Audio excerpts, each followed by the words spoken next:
از چه دوران و زمان سرزمین قدس شریف و فلسطین تحت استعمار و اشغال اسرائیل و صهیونیست و یهود غاصب قرار گرفته است. این موضوع بسیار مهم است.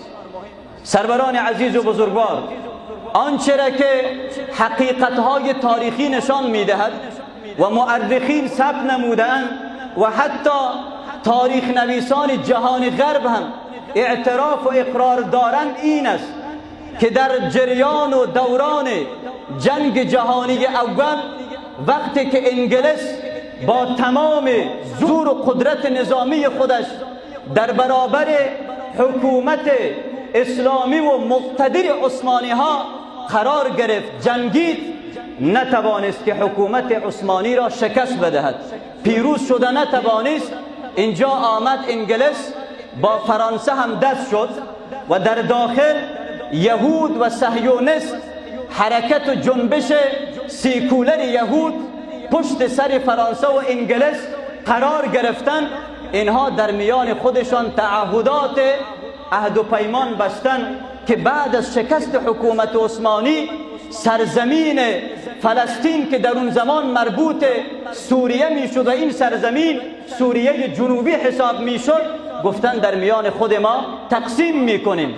بر علاوه این اتحاد و همسو شدن فرانسه و انگلیس و در پشت سرشان که صهیونیست و یهود قرار داشت، اینها با حیله و نیرنگ و ترفند و فریب همراه با سران حکومت‌های عربی همون زمان مذاکره کردند. حکومت‌های عربی را فریب دادند، با اونها وعده‌های چرب و بلند و بالا دادند، گفتن شما با ما یکسو شوید، در کنار ما قرار بگیرید، حکومت اسلامی عثمانی که شکست خورد و ما پیروز شدیم، بعد ما به همکاری همدیگر یک حکومت و نظام مقتدر عربی را در خاور میانه ایجاد میکنیم و تشکیل میدهیم. اینجا سران حکومت‌های عرب فریب خوردن، همانطوری که سران حکومت‌های عرب امروز هم در قید و بند لذت‌ها و شهوات و قدرت دنیا خوابند و مظلومیت و داد و فریاد و به خاک و خون افتادن مردم فلسطین را فقط از دور نظاره میکنن و از فوتبالیستای جهان غرب، از اسرائیلی ها و یهودی ها و نصرانی ها و از رقاصه ها اونها استقبال میکنن.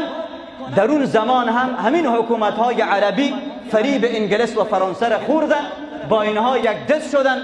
وقتی که کل قدرت های نظامی یک طرف شد، متاسفانه حکومت اسلامی و مقتدر عثمانی شکست خورد.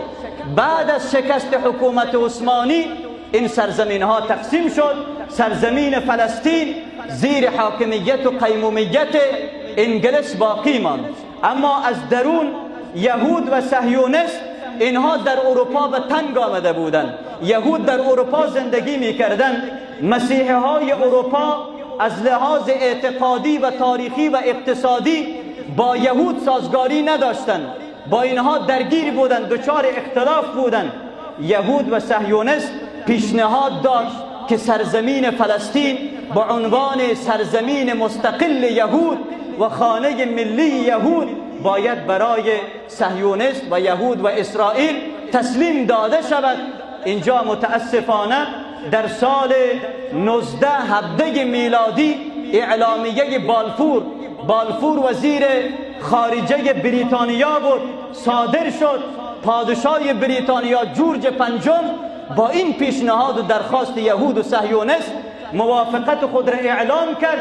از اون زمان اون اعلامیه صادر شد، گفت که سرزمین فلسطین برای یهود و اسرائیل تسلیم داده می شود.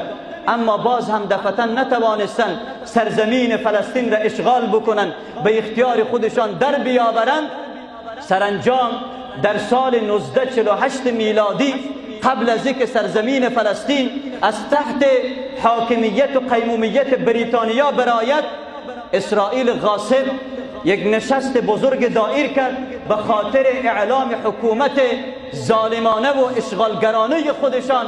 بعد وقتی که بریتانیا از سرزمین فلسطین کوچ کرد و رفت، متاسفانه اسرائیل وحشی همین یهود ظالم و تروریستان جهانی و بین المللی از راه زور، سلطه‌جویی و قدرت نظامی وارد سرزمین فلسطین شدند با نسل کشی، با قتل عام مردم مظلوم فلسطین. از سال 1948 میلادی سرزمین فلسطین را متاسفانه اشغال کردند، تحت استعمار خودشان در آوردند.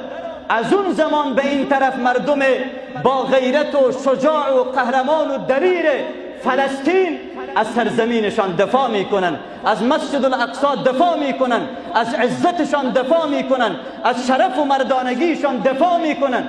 از اون زمان مردم فلسطین مظلوم قرار گرفتن و اسرائیل و یهود اینها تروریستان جهانی هستند. برعکس یهود امروز مسلمانهای غزه و مجاهدین حماس را تروریست میخوانند، در حالی که تروریستان جهانی و بین المللی خود یهود، آمریکا و هم پیمانان و هم فکرانشان هستند.